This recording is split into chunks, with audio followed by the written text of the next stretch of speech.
बिस्मिल्लाहिर्रहमानिर्रहीम। अस्सलाम वालेकुम viewers, welcome to my YouTube channel. Viewers कैसे हैं आप? उम्मीद करता हूँ आप ठीक होंगे। वीवर्स आज मैं आपको एस्केम 40 mg कैप्सूल का मुकम्मल रिव्यू दूंगा जो मैदे की तेज़ाबियत, सीने की जलन, heart burn, gastric ulcer, peptic ulcer और एच पैलोरी के लिए बहुत ही मुफीद कैप्सूल है। एस्केम कैप्सूल को किन कंडीशन में इस्तेमाल किया जाता है, इसके फ़ायदे और नुकसान क्या हैं, इसके कॉन्ट्राइंडिकेशन क्या हैं, ये सब कुछ मैं आपको वीडियो में बताऊंगा।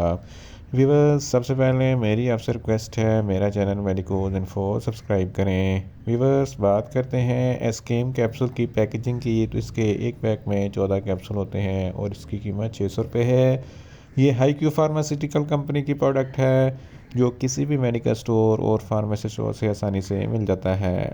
वीवर्स अब बात करते हैं एस्केम कैप्सूल की फार्मूलेशन की, तो इसकी फार्मूलेशन में इसोमेप्राजोल 40 mg होता है और ये 20 mg की स्ट्रेंथ में भी दस्तयाब होता है। वीवर्स अब बात करते हैं एस्केम कैप्सूल की सही तरीका इस्तेमाल और ख़ुराक की, तो एस्केम कैप्सूल दिन में एक कैप्सूल 2 मरतबा इस्तेमाल कर सकते हैं, यानी कि एक कैप्सूल सुबह, एक कैप्सूल शाम में इस्तेमाल कर सकते हैं। कैप्सूल को खाना खाने से पहले इस्तेमाल करें तो आपको इफ़ेक्टिव रिज़ल्ट मिलेंगे, या आप अपनी कंडीशन या डॉक्टर की हिदायत के मुताबिक भी इस्तेमाल कर सकते हैं। वीवर्स अब बात करते हैं एस्केम कैप्सूल को किन कंडीशन में इस्तेमाल किया जाता है और इसके फ़ायदे क्या हैं। एस्केम कैप्सूल में इसोमेप्राजोल होता है जो मैदे की तेज़ाबियत को कम करता है।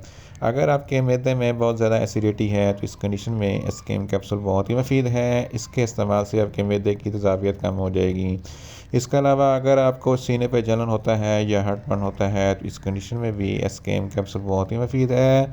अगर आपको गैस्ट्रिक अल्सर या पेप्टिक अल्सर है तो इस कंडीशन में भी एस्केम कैप्सूल बहुत ही मुफीद है।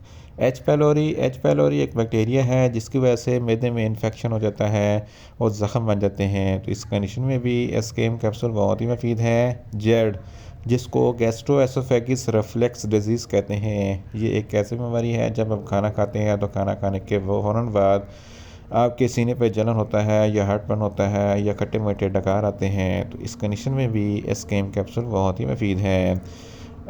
अगर आप बहुत ज़्यादा स्पाइसी फूड खाते हैं तो स्पाइसी फूड खाने के फ़ौरन बाद एस्केम कैप्सूल का इस्तेमाल ज़रूर करें ताकि आपके मैदे में ज़्यादा तेज़ाबियत पैदा ना हो। इन शॉर्ट एस्केम कैप्सूल मैदे की तेज़ाबियत, सीने की जलन, heartburn, gastric ulcer, peptic ulcer और एच पैलोरी के लिए बहुत ही मुफीद कैप्सूल है।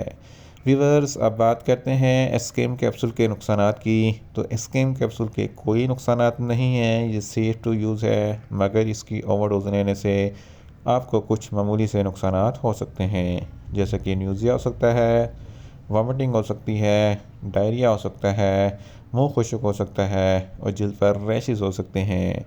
व्यूवर्स अब बात करते हैं एस्केम कैप्सूल के काउंटर इंडिकेशन की, तो हाइपर सेंसिटिविटी वाले लोग एस्केम कैप्सूल का इस्तेमाल ना करें और छोटे बच्चे जिनकी उम्र 10 साल से कम है इनको एस्केम कैप्सूल का इस्तेमाल ना करवाएं।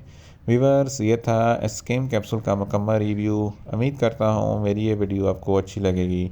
मेरी वीडियो को ज़्यादा से ज़्यादा लाइक करें, शेयर करें और कमेंट्स करें, और मेडिसिन के मतलब इन्फॉर्मेटिव वीडियो के लिए मेरा चैनल मेडिकोज इन्फो सब्सक्राइब करें और साथ में लगे बेल आइकन को लाजमी प्रेस करें ताकि मेरी हर नई वीडियो आप तक बर वक्त पहुँच सके।